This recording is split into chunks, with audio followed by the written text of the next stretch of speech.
పోపుకు కావాల్సినవి వేసేసుకుందాం. జీలకర్ర, ఆవాలు, సాయమినపప్పు, ఆనియన్, పచ్చిమిర్చి. ఆనియన్ పచ్చిమిర్చి వేసాక క్యారెట్, ఇవి ములక్కాయలు అన్నమాట, డ్రమ్ స్టిక్స్. నెక్స్ట్ ఇప్పుడు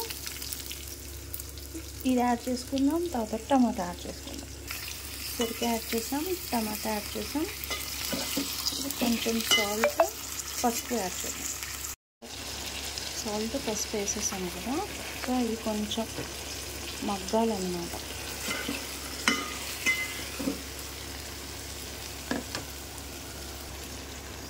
ఇప్పుడు కొంచెం కారం వేసుకుందాం, కొంచెం, ఎందుకంటే ఇది పిల్లల వరకు కాబట్టి.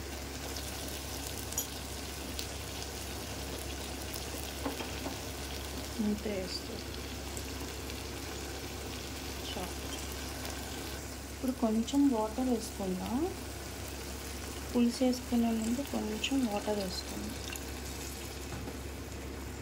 ఇది కొంచెం ఇవన్నీ కొంచెం ఉడికాక అప్పుడు పులుసు వేసుకుందాం.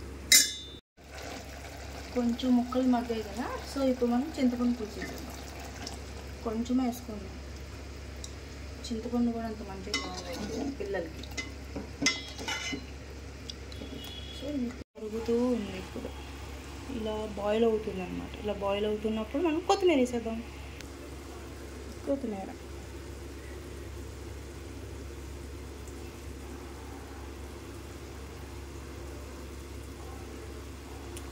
ఇలా బాగా మరగాలి.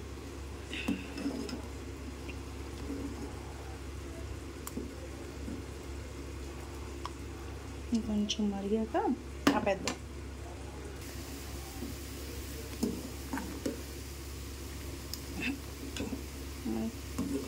ఇంక ములక్కాయ ఉడికిపోయింది, క్యారెట్ ఉడికింది, సొరకాయ ఉడికేసింది. సో ఇప్పుడు మనం ఇంకా స్టవ్ ఆఫ్ చేసేద్దాం, ఎందుకంటే పిల్లలకి ఇలా పలుసగానే పెట్టాలి కాబట్టి. Okay, bye.